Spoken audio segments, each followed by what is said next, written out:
கிறிஸ்துவுக்குள் அன்பான சகோதர சகோதரிகளுக்கு வணக்கம். இன்றைய செய்தியின் தலைப்பு கர்த்தர் மேல் பாரத்தை வைத்துவிடு. இதற்காக நாம் எடுத்துக்கொண்ட வேத பகுதி 1 பேதுரு 5:7. அவர் உங்களை விசாரிக்கிறவரானபடியால் உங்கள் கவலைகளையெல்லாம் அவர் மேல் வைத்துவிடுங்கள். தேவன் நம்மை விசாரிக்கிறவராயிருக்கிறார்.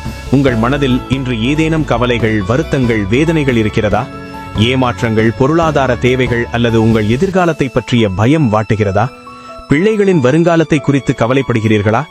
எதுவாயிருந்தாலும் அதை ஒரு பாரமாக சுமக்காமல் ஜெபத்தில் தேவனிடம் இறக்கி வையுங்கள்.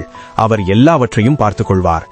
விசுவாசத்திற்கு ஒரு சிறந்த எடுத்துக்காட்டாக வாழ்ந்தவர் ஜார்ஜ் முல்லர் என்னும் தேவ ஊழியர். அவர் தன் வாழ்நாளில் விசுவாசத்தினால் பெரிய காரியங்களை சாதித்து காட்டியவர். ஆயிரக்கணக்கான ஆதரவற்ற குழந்தைகளுக்காக இல்லங்களை நடத்தி வந்தவர்.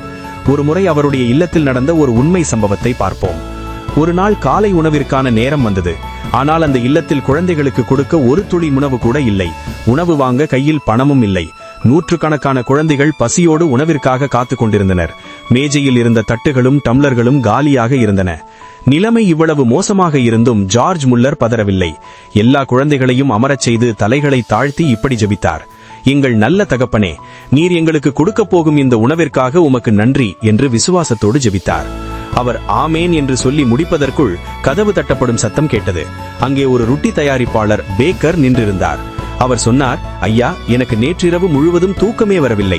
உங்கள் குழந்தைகளுக்கு காலையில் உணவு இருக்காது என்று என் உள்ளத்தில் தோன்றிக்கொண்டே இருந்தது. அதனால்தான் அதிகாலை 2 மணிக்கே எழுந்து உங்களுக்காக புதிய ரொட்டிகளை சுட்டு எடுத்து வந்தேன் என்று சொல்லி உணவை கொடுத்தார்.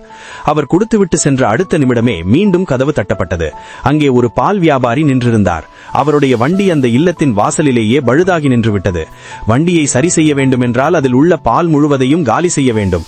அதனால் இந்த பாலை உங்கள் குழந்தைகளுக்கு பயன்படுத்திக் கொள்கிறீர்களா என்று கேட்டார். அன்று காலை எல்லா குழந்தைகளுக்கும் வயிறார பால் மற்றும் புதிய ரொட்டிகள் கிடைத்தன. ஆம், நம் தேவைகளை நம்மை விட நம் தேவன் நன்றாக அறிந்திருக்கிறார். இன்று உங்கள் வாழ்க்கையை குறித்து கலங்கிக் கொண்டிருக்கிறீர்களா? அவர் உங்களை விசாரிக்கிறவரானபடியால் உங்கள் கவலைகளை எல்லாம் அவர் மேல் வைத்து விடுங்கள். உங்கள் தேவைகளை சந்திக்க தேவன் இப்போதும் தயாராக இருக்கிறார்.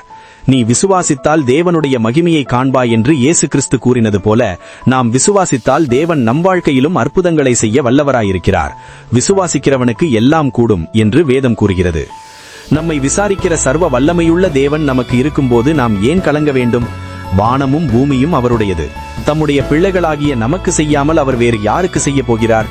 பெரிய தேவனிடமிருந்து பெரிய காரியங்களை எதிர்பாருங்கள். அவற்றை செய்ய அவர் சர்வ வல்லமையுள்ளவர். எனவே உங்கள் வாழ்க்கையின் பாரங்களை இன்று அவர் பாதத்தில் வைத்துவிடுங்கள். அவர் நிச்சயம் உங்களை ஆதரிப்பார். ஆமேன்.